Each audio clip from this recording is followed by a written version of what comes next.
আমরা বিশ্বাস করি বিগত সময়ে বিগত 15 বছরে ব্যক্তি সরকারে যারা যারা আমাদের এই জনগণের প্রতি আক্রমণ করেছিল, অন্যায় করেছিল, তার বিরুদ্ধে মামলা হয়েছে, তাদের বিচার অবশ্যই হবে। বিচার আপনি যেমন চান, আমিও চাই।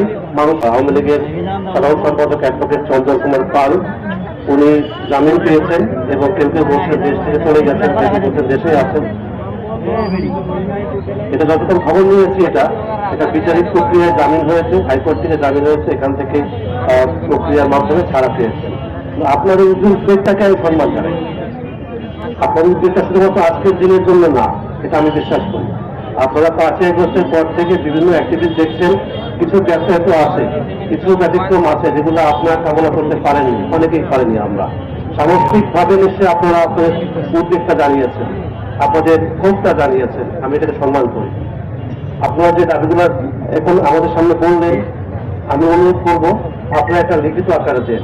আমি আজকেই তো ঘন্টা খানেকের মধ্যে সরকারকে জানাবো। আমি সবকিছুর উপরে তো আমাদের সরকার আছে, আমাদের সুপ্রিম কোর্ট আছেন, আমাদের সরকার আছেন, আমাদের মাননীয় প্রধান উপদেষ্টা আছেন।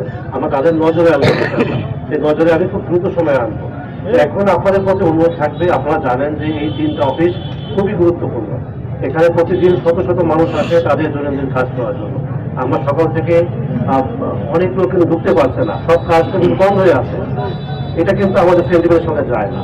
কিন্তু আপনাদের যে উদ্যোগের কারণে আসছে, যে সম্মান জানাই, কিন্তু আমি তো ওয়াদা করছি আপনাদের এই দাবিগুলা আমি যতটা দ্রুত সম্ভব সরকারের নজর রাখবো। আমি অনুরোধ করবো, আপনারা পরিশ্রান্ত, অনেক ক্লান্ত হয়ে আছেন, আপনারা দয়া করে জায়গাটা একটু ক্লিয়ার করেন।